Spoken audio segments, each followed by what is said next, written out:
Hello বন্ধুরা, তোমরা সবাই কেমন আছো? আশা করি প্রত্যেকেই খুব ভালো আছো আর সুস্থ আছো। আমরাও কিন্তু বেশ ভালো আছি।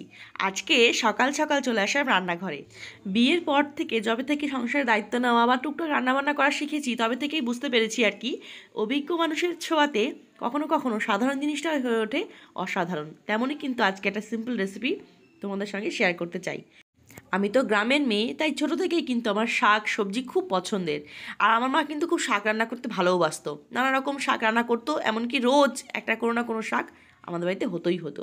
তো যাই হোক, শাক তো শাকের মতো করে খাওয়াই হয়, কিন্তু শাক দিয়ে যে ভিন্ন রকম রেসিপি তৈরি করে নেওয়া যায়, সেটা কিন্তু মেনলি বিয়ের পরে শিখেছি শাশুড়ি মায়ের থেকে। আর এই রান্নাটা কিন্তু আমার বরাবরই খুব পছন্দ।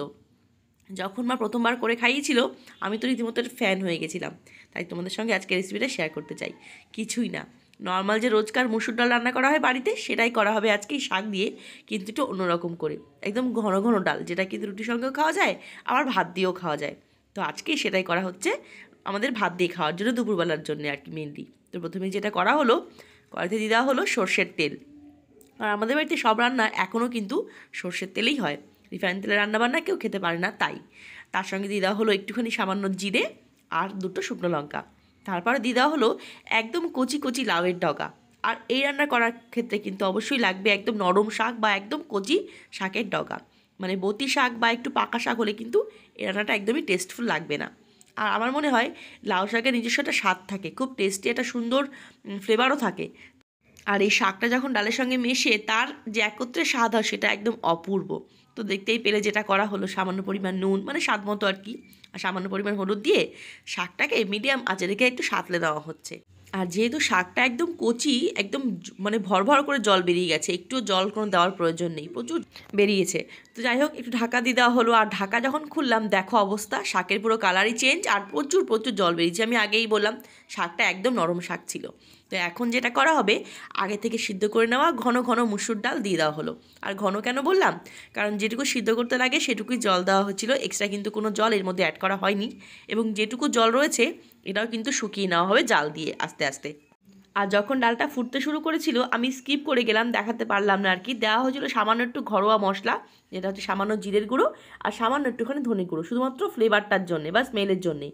তো একদম অল্প পরিমাণ দিলেই কিন্তু হবে। আর এই দেখো, কথায় আছে অভিজ্ঞ মানুষ তার হাতের স্বাদটা একটু অন্যরকম হয়, কারণটা এভাবেই কিন্তু বোঝা যায়। আমি কিন্তু কখনো ডাল রান্না করলে এরকমভাবে লঙ্কা তুলে এনে ঘেটে আবার ডালের সঙ্গে মেশাই না। মা কিন্তু সেটা করে, মানে ফোড়ন দেওয়া শুকনো লঙ্কাটা যখন জাল হতে হতে নরম হয়ে যায়, সেটাকে তুলে নিয়ে আলাদা করে গামলায় হাতা দিয়ে স্ম্যাশ করে আবার ডালে মিশিয়ে দিল। এতে বুঝতেই পারছো স্বাদটা একটু অন্যরকম হবে, ঝাল ঝাল ঠিকঠাক হবে। আসলে এটাই বলে অভিজ্ঞতার দাম। আমি করলে কখনোই কিন্তু এভাবে করি না বা করা হয় না, মনেই থাকে না। তো এটাই হচ্ছে স্বাদে আর ডিফারেন্স হয় আর কি আমাদের সঙ্গে রান্নাবান্নার। আর এই দেখো, রান্না তো মোটামুটি রেডি, আর স্মেলে আমার তো অবস্থা খারাপ। আর প্রতিবার আমি তাই করি, যখনই আমার মনের মতো কিছু রান্নাবান্না হয়, আমি সঙ্গে সঙ্গে বাটি হাতে দাঁড়িয়ে পড়ি মায়ের সামনে। একদম ছোটোবেলার অভ্যেস বলতে পারো। তো মা বললো হাতে দেবো না, থালার মধ্যে রাখ, তারপর দেবো, না হলে গরম লাগবে। তো আমি যাই হোক থালার মধ্যে নিয়ে নিলাম অনেকটা ডাল। এখন আমি এটা বসে বসে এনজয় করে খাবো। আর জানো তো, মাছ টাছ তো অবশ্যই ভালোবাসি, মাঝে ভাতে বাঙালি, কিন্তু আমার বিভিন্ন রকম সবজি এরকম শুক্তো আমার খুব পছন্দ। এর জন্য কী হয়, ভাত খাওয়ার আগে আমি একটুখানি টেস্ট করি, নাহলে ঠিক আমার হয় না। তো ডালটা আজকে অসাধারণ হয়েছিল, অসাধারণ টেস্ট লাগছিলো।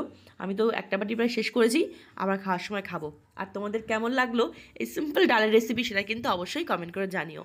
যদি ভালো লাগে, যদি কারো খেতে ইচ্ছে করে, সে কিন্তু অবশ্যই বাড়িতে ট্রাই করতে পারো। আশা করি খুব ভালো লাগবে। আর শাকসবজি আমাদের শরীরের জন্য কিন্তু ভীষণ উপযোগী, খুব ভালো আর কি। তো চলো, সকলকে টাটা, তোমার সবাই খুব ভালো থেকো।